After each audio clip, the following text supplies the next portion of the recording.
Bonsoir chers auditeurs et chères auditrices de notre web radio R212, notre chroniqueur invité Aziz Boussetta partage son avis et sa réflexion avec vous dans cet article intitulé Sa Majesté Mohamed VI, pour notre Sahara, allez, la dernière ligne droite. Le voici en podcast pour vous. Aziz Boussetta commence son article en nous offrant une réflexion pleine d'optimisme, et en nous affirmant que un discours qui met du baume au cœur. Cela fait toujours plaisir de savoir qu'on a gagné, ou qu'on est en bonne voie pour. Dans son discours d'ouverture de la session d'automne du Parlement, le roi Mohamed VI ne dit pas autre chose, et il appelle à maintenir le front intérieur, dense et compact, pour emporter les dernières phases de cette longue guerre diplomatico-juridique qu'est la question du Sahara. Notre journaliste poursuit en expliquant pourquoi cette reconnaissance est particulièrement significative en disant le discours est entièrement orienté province du Sud. Contrairement à l'habitude royale qui consiste à réserver le Sahara au discours de la Marche verte et l'ouverture de la saison politique au discours d'ouverture du Parlement. Mais cette prise de parole royale est la première, après la très importante reconnaissance française de la marocanité des provinces sahariennes, très importante, car, dit le roi, cette reconnaissance est portée par un grand pays, doté du statut de membre permanent au Conseil de sécurité, reconnu comme un acteur influent de la scène internationale et possédant une connaissance pointue de la nature et des soubassements de ce conflit régional. Reconnaissance très importante car la France sait que les autres pays, sachant qu'elle sait, scrutaient sa position. Boussetta enrichit son argumentaire en revenant sur la lettre envoyée par Emmanuel Macron le 30 juillet, ainsi. Pour rappel, le 30 juillet, Emmanuel Macron avait adressé au roi un message dans lequel il considère que le présent et l'avenir du Sahara occidental s'inscrivent dans le cadre de la souveraineté marocaine, ce à quoi le souverain avait répondu en indiquant que la France est un intime connaisseur du passé et du présent de l'Afrique du Nord et témoin privilégié de l'évolution de ce différend régional. Il est vrai. Et voilà raccordé le passé, le présent et l'avenir du Sahara. Ensuite, il met en lumière l'importance du soutien de l'Espagne de cette manière. Avec le soutien explicite de l'Espagne au plan d'autonomie marocain, l'Espagne étant l'ancienne puissance coloniale, elle aussi intime connaisseuse du passé et du présent de l'Afrique du Nord, la légitimité de ce que les Marocains revendiquent depuis un demi-siècle est de plus en plus affirmée.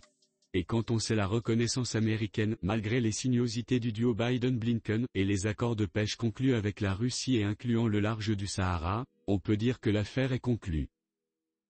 Il approfondit son analyse en soulignant que ces soutiens, venant d'Arabes, d'Africains, d'Européens, et d'autres nations, ne sont pas le fruit du hasard de la manière suivante.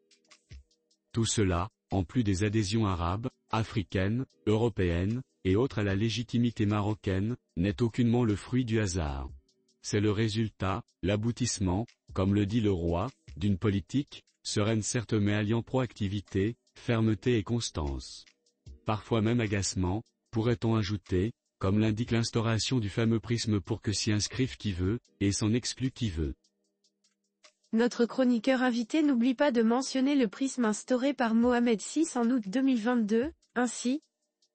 Il faut reconnaître et dire que ce prisme, défini par Mohamed VI en août 2022, a porté ses effets de la manière la plus éclatante qui soit.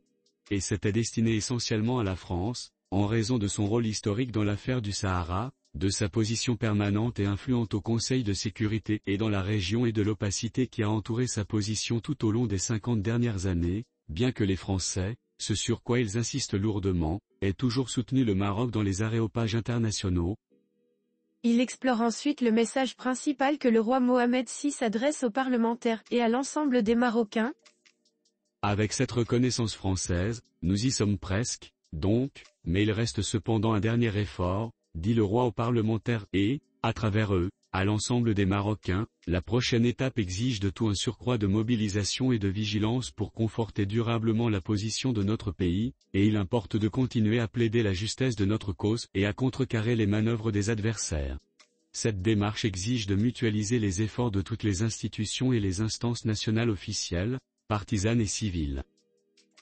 Aziz Boussetta nous rapporte également que le roi a demandé aux parlementaires de mieux s'organiser, et insiste sur l'importance de l'adhésion massive des Marocains à leur cause nationale en disant.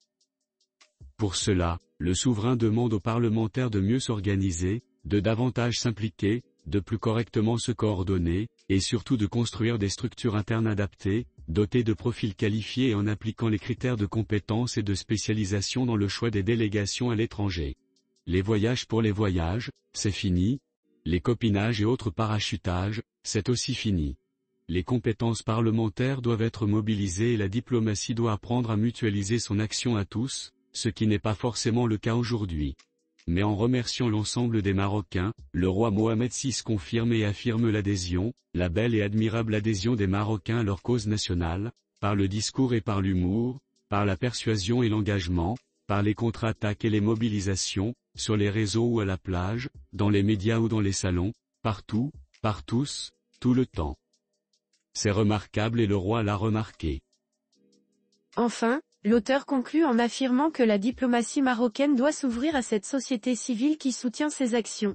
En mentionnant que la diplomatie marocaine doit également s'ouvrir sur cette frange de la société qui soutient son action, qui lui sert de filet et de support, qui lui offre sa légitimité et lui permet son efficacité.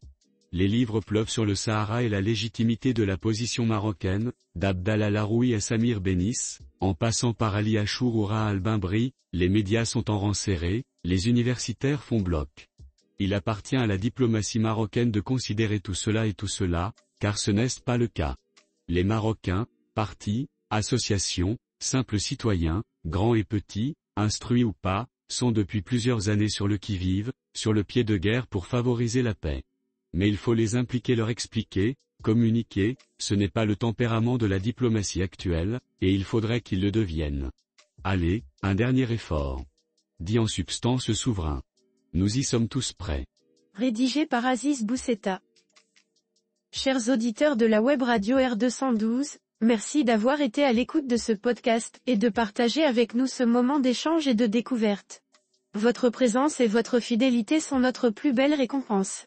On se dit à très bientôt, si vous le voulez bien. Avec toute notre gratitude, l'équipe de R212.